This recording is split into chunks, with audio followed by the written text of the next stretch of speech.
Good evening. I'm Joshua Johnson. Welcome to This Week in Northern California. The manhunt is over for a suspect accused of the attack on the Boston Marathon. Police have arrested Jahar Tsarnaev in a Boston suburb. Meanwhile, a boy from Contra Costa County is recovering after being injured in the bombing. The family of 11-year-old Aaron Hearn of Martinez says he could be released from the hospital soon. Closer to home, there's plenty to discuss in the week's news. Joining us tonight are Paul Rogers, environment writer for the San Jose Mercury News; Jackson Vanderbecken, reporter for the San Francisco Chronicle; and Emil Guillermo, a blogger for the Asian American Legal Defense and Education Fund. Welcome, everyone. Immigration reform in Congress is getting plenty of attention these days on the farms of the Central Valley and the offices of Silicon Valley. Both agriculture and technology rely heavily on immigrant workforces. This week, some of the tech sector's biggest names launched a reform campaign called Forward US. Supporters include the CEOs of Facebook, LinkedIn, Dropbox, Yahoo, Zynga, and others. Emil Guillermo, let's start with the pathway to citizenship. That's kind of a key part of this compromise bill. Oh, yeah. And before we get to that, you just mentioned the two biggest winners. Ag workers, 400,000 in California who could benefit from this, and also the high-tech workers. H-1B visas have doubled to about 110, 120,000 and can go up to as high as 180,000. Facebook, the high-tech folks got exactly what they wanted, and all because of lobbying. H-1B visas, just to clarify, are the visas that allow highly skilled foreign workers to remain in the U.S. rather than presumably taking their skills back home. Right, and they got exactly what they wanted from the lobbying because, it was reported how Zuckerberg started this 501c3. There was some fear that there might be some kind of contingencies on maybe hiring Americans who are STEM workers, the science and technology workers, or maybe even having equal pay for the workers that they bring from abroad. But none of that was there. They got everything they wanted, and so winners here in California. But this is a very political compromise. This whole thing can blow up, and we saw that this morning when Senator Grassley at the Judiciary Committee of the Senate mentioned Boston, linked Boston to immigration reform, which could derail this, could provide cover for people who do not want to see this thing go through.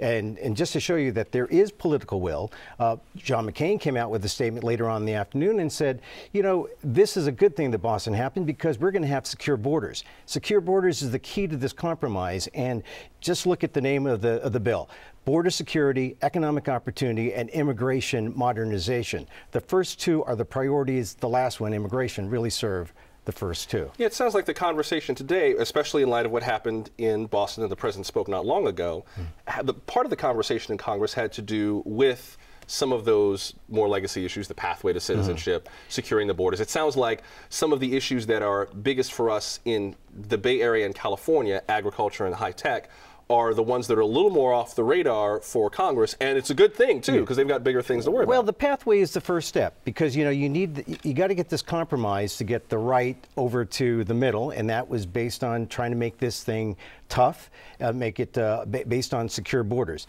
The people on the left are moving to the middle because the best thing that happened to the left is the DREAM Act gets passed, and that means you get a quicker pathway to citizenship, 5 years, and you get older dreamers. These are dreamers, of course, are people who came in when they're young, 16 and under. Now the people that previously capped at 30, now people 30 and up get to be part of this fast track. And that's the key. Fast track is 5 years. Now, the citizenship pathway for everyone else could be up to 15 years. And the way it works, and this is the key thing, if you were here before January 1st, 2012, then you can apply and see if you've passed all the, background checks are okay for people who are here illegally, not for people who want to do illegal things with guns. Right. But what they want to do is they want to make sure that you didn't vote, that you've paid all your taxes, you pay a small fine, and then you have a 6-year window that means that you come out of the shadows. Then it extends. After the 6 years, you can, if everything is good, you can go to a 4-year window.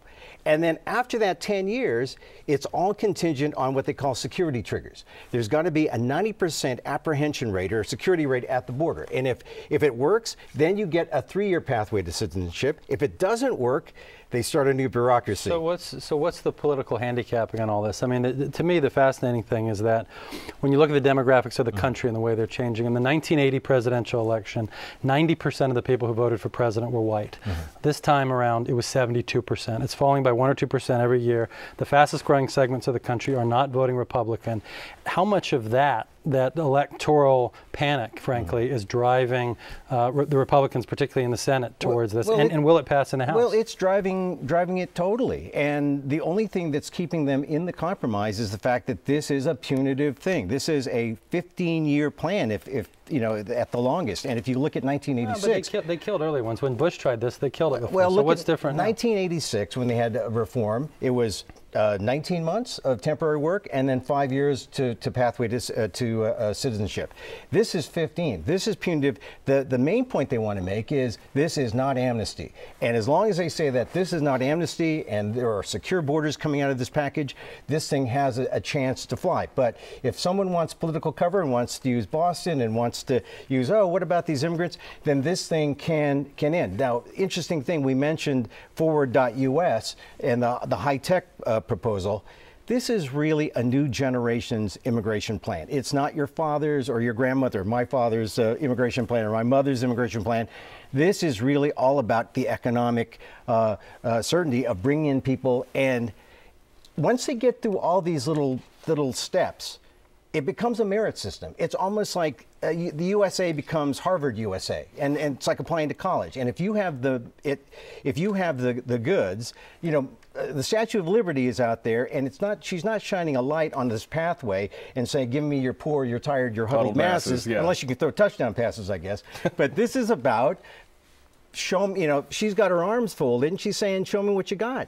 And this kind of meritocracy is a far cry from the way immigration used to be. And I'm talking about Asian Americans. That's what the public supports. Well, Asian Americans, for example, are very vocal about what's going on in this bill because it cuts out the brother-sister preference. It cuts out older children, married children over 30.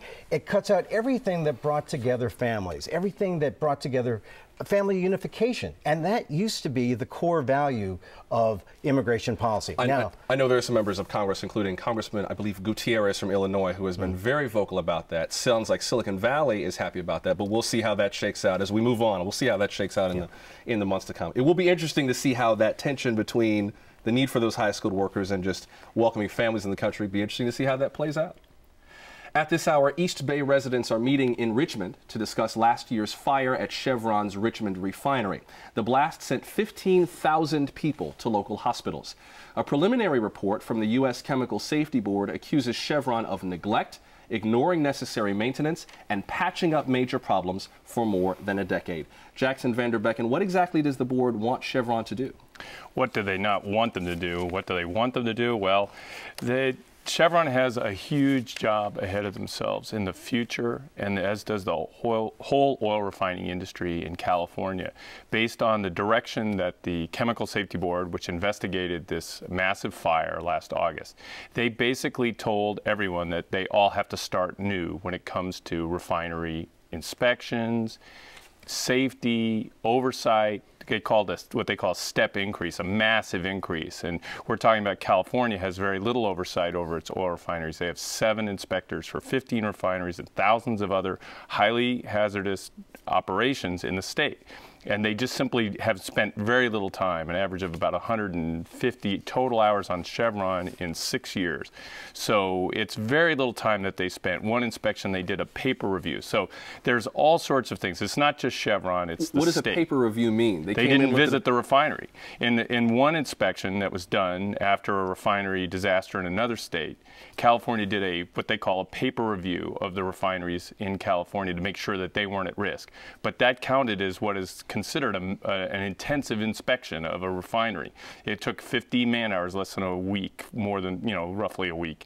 And that was one of the 3 inspections that California did of the Chevron refinery. It was done by paper. So to put it simply, I mean, this sounds kind of amazing. I mean, you can't renew your registration in California without somebody like watching your car roll around on those little tumblers and make sure it's not emitting too much. And Chevron just sends in a stack of paper, and that's good enough. So to be clear, it sounds like what the U.S. Chemical Safety Board is asking for is for actual human interactive inspections of these facilities? There's been some of that, but it's kind of this case where there's this what they call a patchwork of agencies, and with varying responsibilities and levels of staffing. The AQMD has 75 people to look at the Air Quality Management District. They enforce the air rules. They have 75 people to do just the 7 counties or whatever that are in the agency, whereas there's 7 inspectors for 15 refineries and thousands of other facilities in Cal OSHA, which does the worker safety. So there's different levels of staffing and there's different levels of focus, and they somewhat conflict. There's very little coordination. And the Chemical Safety Board basically said, you guys got to start from scratch here. And they also said that California should serve as a model for refinery safety and oversight, which is weak across the whole United States. And California turned out to be among the weakest. But nonetheless, they all use the federal rules, and state rules can be stronger. And the one thing, locally, Contra Costa does have its own county ordinance, which is stronger than a lot of the weaker rules that you're talking about. I guess for folks who don't know, why did it blow up, and how much could Chevron be on the hook for? Well, why did it blow up? According to the Chemical Safety Board, this refinery, over a decade, the refinery operators should have known that higher sulfur in the oil, a growing trend across the refinery industry as crude from Alaska, which is lower in sulfur, is diminishing. Other, what they call opportunity crude from other parts of the world, higher in sulfur, is coming to these plants. And what happens is that sulfur interacts with the iron and steel and the pipes and forms areas where the pipe literally wears away, and it develops scale and all sorts of problems. So what happened here was that this pipe had corroded to less than a dime's thickness, and 90% of its original thickness was gone. And nobody was inspecting it. Well, they hadn't checked on that pipe since 2002. And one of the recent revelations in this report was that Chevron got basically a last-minute wake-up call in March of 2012. They did an audit to say that they were even adhering to their own policies, and it turned out that this refinery had not been checking in the right locations for corrosion and had not been doing the kind of changes needed to replace potentially corroded pipes. So how much is this going to cost them? Well, we know one thing right now. The Cal OSHA, the only people who have actually gone forward with fines, wants nearly $1 million in fines. But that'll probably be a drop in the bucket based on the civil liability, given that some 10,000 or so folks who live near and around the refinery are going to be seeking compensation. Before we move on, Chevron has been very active in terms of being out in the community in Richmond since this happened. They've been trying to be public, trying to kind of save face, donating to local organizations, you know, getting involved with charities and so forth. How is that public relations battle going between the residents of Richmond and those neighborhoods, that whole area that's been dealing with these refineries for a long time, and Chevron? How is that going, briefly? Well, Chevron's wide-scale public relations campaign, both before and after, I mean, the people in Richmond know that Chevron's kind of like this place where everybody loves to hate it. And Chevron knows that, and I think that they have in the past tried to soften that. To what effect, it's unclear, because, you know, we only hear about people who are very unhappy. But Jackson, have they devalued the people of that neighborhood? I mean, we know about environmental racism. Are we seeing that at play? Well, I mean, I think the consensus from Chevron was there since they've been there 102 years. They were there first. They were there first. People moved there. Now, nobody thinks that moving there should cause them their life. But on the other hand, it's baked into property values, and of course they do provide a lot of money towards the city of Richmond. So they look at it from different perspective, depends on where you are. Well, this is at the stage of the draft interim report. The Chemical Safety Board has a long way to go from here, and then we'll see how Chevron responds to the report once it actually does come out. Governor Jerry Brown is making overtures about reforming a landmark environmental law that is one of the most radioactive topics in state politics. The California Environmental Quality Act, or CEQA, requires developers to conduct environmental impact studies before they break ground. Supporters credit the law for easing urban sprawl. Critics view CEQA as a legal bludgeon, spawning frivolous lawsuits that can beat valuable projects to death. Paul Rogers, this is something that even some Democrats in the governor's own party have made very clear they don't want touched. They want to leave CEQA the way it is. Why is the governor pursuing this now?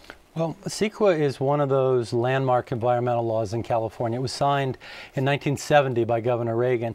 And if you think about the way that California was in terms of development in the 50s and 60s, you know, we would build Daly City over Hill and Dale wherever developers wanted.